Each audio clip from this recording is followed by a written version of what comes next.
வணக்கம் மக்களே, இது உங்கள் பாடறிவோம் படிப்பறிவோம். இந்த வார டீச்சிங் எபிசோட நம்ம பார்க்க போறது வித்யாசாகர் என்ற ஒரு அற்புதமான இசையமைப்பாளரின் கைவண்ணத்தில் உருவான பூவாசம் புறப்படும் பெண்ணே நான் பூ வரைந்தால் அன்பே சிவம் என்ற திரைப்படத்திலிருந்து சாதனா சர்கம் மற்றும் விஜய் பிரகாஷ் பாடினது. இந்த பாட்டு வந்து 2 வெர்ஷன், இன்னொரு ரிப்ரைஸ் வெர்ஷன் வந்து ஸ்ரீராம் பார்த்தசாரதி பாடியிருந்தாங்க. ஒரு அழகான மெலடி அப்படின்னே சொல்லணும். சரி, படத்தை பத்தி பேசிட்டு அப்புறம் பாடலை பத்தி வரலாம். கமல்ஹாசன் என்ற அந்த ஒரு ஆளுமை இருக்கு பாருங்க. இந்த படத்தை வந்து எழுதினது அவர் தான். ஸ்டோரி வந்து கமல்ஹாசன் தன் மனதில் உள்ள அந்த என்ன சொல்றது, அந்த கம்யூனிச கருத்துக்களா இருக்கட்டும், இல்ல ஒரு செல்ஃப்லெஸ் லவ், அடுத்தவங்களுக்கு உதவி பண்ணணும் அப்படிங்கிற அந்த கருத்துக்கள், அப்புறம் வந்து அந்த கடவுள் பக்தி, இதையெல்லாம் வந்து ரொம்ப அழகாக தன்னுடைய கருத்துக்களால வந்து கமலஹாசன் வந்து படம் முழுதும் வந்து எல்லா இடத்துலையுமே ரொம்ப பிரமாதமாக பிரதிபலித்தார் அப்படின்னே சொல்லணும். சுந்தர் சி வந்து ஒரு உள்ளத்தை அள்ளித்தா மாதிரி, ஒரு அருணாச்சலம் மாதிரி ஒரு மசாலா படங்கள் எடுத்த சுந்தர் சி வந்து இந்த மாதிரி ஒரு வெயிட்டான சப்ஜெக்ட் எடுக்கிறது அப்படிங்கிறது உண்மையிலேயே பாராட்டுதற்குரிய ஒரு விஷயம் அப்படின்னே சொல்லி ஆகணும். படத்துல வந்து நிறைய சிறப்புகள் இருக்கு. எப்படின்னா வந்து இந்த திரைப்படத்திற்கு வந்து கமல்ஹாசனுக்கு அவார்டு அப்படிங்கிறது புதுசே கிடையாது. அதாவது ஃபிலிம்ஃபேர் வந்து சவுத்தில் வந்து பெஸ்ட் மூவி அப்புறம் பெஸ்ட் ஆக்டர் கமல்ஹாசனுக்கு கொடுத்தாங்க. மாதவன் கொஞ்சம் கூட சளைக்காம நடித்திருந்தார். கமல்ஹாசனை எந்த அளவுக்கு பிடித்ததோ எல்லாருக்கும், அதே அளவுக்கு வந்து மாதவன் வந்து ரொம்ப அந்த சாக்லேட் பாய், அந்த ஐடி கம்பெனியில் வேலை பார்க்குற அந்த மாடர்ன் பையனா வந்து ரொம்ப அழகாக நடித்திருந்தார். அவருக்கு வந்து தமிழக அரசிற்கான சிறந்த நடிகருக்கான விருது கிடைத்தது இந்த திரைப்படத்திற்காக. அன்பே சிவம் வந்து படம் முழுக்கவே வந்து ஏதோ ஒரு அற்புதமான விஷயங்களை சொல்லிக்கிட்டே இருக்கும். அதாவது ஒரு வசனமும் வந்து அப்படியே பளிச்சுன்னு அப்படியே நெஞ்சில் ஆணி அடிக்கிற மாதிரி இருந்தது. வசனம் வந்து நம்ம ஆனந்த உடன்ல கார்ட்டூனிஸ்ட் மதன் இருந்தார் இல்லையா, அவர் தான் வந்து இந்த படத்தோட வசனங்கள் எழுதியிருந்தார். ஒரு வசனம்லாம் பயங்கரமா இருக்கும். இந்த கிக் த பக்கெட் அப்படிலாம் புதுசா இருந்தது. அந்த 2 இதெல்லாம் வந்து ரொம்ப ஒரு வினோதமான வசனங்களா இருந்தது. மதன் வந்து படம் முழுக்கவே இந்த படத்துல வசனங்களால் வந்து பிரதிபலித்தார் அப்படின்னே சொல்லி ஆகணும். இதுவும் பல இந்த இன்டர்நேஷனல் ஃபிலிம் ஃபெஸ்டிவல்லாம் அந்த படம் வந்து திரையிடப்பட்டது.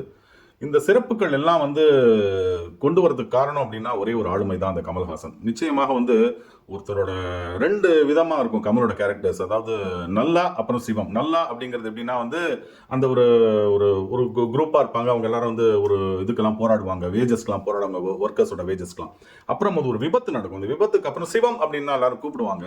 இந்த விபத்து நடந்ததற்கு பிறகு வந்து கமல்ஹாசனோட நடிப்பு இருக்கு பாருங்க, உண்மையிலேயே வந்து தேசிய விருதுக்கு தான் நஷ்டம் அப்படின்னு சொல்லணும். இந்த படத்திற்கு அவருக்கு கொடுக்காதது அந்த முகம் முழுக்க தையெல்லாம் போட்டுக்கிட்டு, அந்த ஒரு பயங்கரமான ஒரு கண்ணாடி எல்லாம் போட்டுக்கிட்டு, வாயை இழுத்து பேசிக்கிட்டு, அந்த ஒரு ஸ்டிக்கை வச்சு நடந்து வருவாரு. அதாவது நாடி நரம்பு ரத்தம் சதை எல்லாமே நடித்திருக்கும் கமல்ஹாசனுக்கு அப்படின்னு சொல்லணும். நல்ல சிவம், அன்பரசு அப்படிங்கிற அந்த 2 கதாபாத்திரங்கள்ல வந்து மாதவன் மற்றும் கமல்ஹாசன் 2 பேரும் வாழ்ந்திருந்தார்கள் அப்படின்னு சொல்லணும். சரஸ்வதிங்கிற கேரக்டர்ல வந்து கிரண் நடிச்சிருந்தாங்க. அப்புறம் உமாரியாசும் நடிச்சிருந்தாங்க இந்த படத்துல. இந்த முதல்ல இவங்க 2 பேருக்கு வந்து தேர்ந்தெடுத்தது வந்து நந்திதா தாஸ் மற்றும் சோபனாவை தான் வந்து பேசினாங்க. அவங்களால முடியல அப்படிங்கிறதுனால வந்து கால்ஷீட் ப்ராப்ளம்னால கிரண் மற்றும் உமாரியாஸ் நடித்திருந்தார்கள்.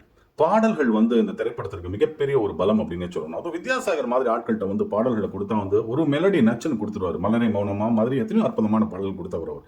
பூவாசம் வந்து அந்த கமல் வந்து இந்த ரொமான்ஸ் அப்படிங்கிறது வந்து அவரை அடிச்சுக்கிறதுக்கு ஆள் கிடையாது. ரொம்ப அந்த பெயிண்டிங் பண்ணிக்கிட்டே அந்த பாட்டு ரொம்ப சாமிங்காகவும் இருப்பார் கமல்ஹாசன். விஜய் பிரகாஷ் இந்த ஆரம்பிப்பார், இந்த பூவாசம் புறப்படும் பெண்ணு, சாதனா சர்க்கம் கேட்கவே வேண்டாம், அப்படியே கொஞ்சி பாடியிருப்பாங்க. அவ்வளவு சுலபமான பாடல் நிச்சயமாக கிடையாது. அது அந்த இழுவை எல்லாம் நிறையா இருக்கும். அந்த ஹம்மிங் எல்லாம் அப்படியே சேர்த்து எடுத்துக்கிட்டே வரணும். அதெல்லாம் ரொம்ப கவனமாக பாடணும். வித்யாசாகர் வந்து அதை ரொம்ப அழகாகவே ட்ரெயின் பண்ணியிருந்தாருன்னே சொல்லணும். விஜய் பிரகாஷ்கா இருக்கட்டும், இல்லைன்னா வந்து சாதனா சர்க்கம்கா இருக்கட்டும். பார்க்க வந்து ஒரு இளமை ஊஞ்சல் ஆடுகிறதுமாங்களே, இளமை துள்ளக்கூடிய ஒரு பாடல் இந்த பாடல். வைரமுத்து அந்த முதல் வரியிலிருந்து கடைசி வரி வரையில் காதலை சொட்ட எழுதியிருப்பாரு. நாசர் கமலுடைய ஒரு ஆஸ்தான வில்லன், தேவர் மகனா இருக்கட்டும், குருதி புனரா இருக்கட்டும், இதுல வந்து தென்னாருடைய சிவனையை போற்றி அப்படின்னு அந்த ஒரு புலித்தோல், பசுந்தோல் பூர்த்தி புலி மாதிரி அவர் வந்து படம் முழுக்க அந்த வில்லனிசத்தை வந்து ரொம்ப அற்புதமாக காமிச்சிருப்பாரு. எல்லா கேரக்டர்ஸுமே வந்து இந்த படத்துல வந்து அப்படியே சொல்லி வந்து அப்படியே என்ன சொல்ல செதுக்கி இருந்தார் சுந்தர் சி அப்படின்னு சொல்லலாம். சுந்தர் சியோட லைஃப் இதுல வந்து அதாவது இந்த கேரியர்ல வந்து அன்பே சிவம் வந்து மிக முக்கியமான படம். இந்த மாதிரி ஒரு வெயிட்டான சப்ஜெக்ட் வந்து அவர் கொடுத்தது வந்து எல்லாராலையும் வந்து பாராட்டுவதற்குரிய ஒரு விஷயமாக அமைந்தது. பூவாசம் புறப்படும் பெண்ணு நான் பூ வரைந்தால் அப்படிங்கிற அந்த பாடல், அன்பே சிவம் அப்படின்னு சொல்றோம். அன்பு அப்படிங்கிறது வந்து எல்லாருக்குமே இந்த உலகத்திற்கே தேவையான ஒரு விஷயம்.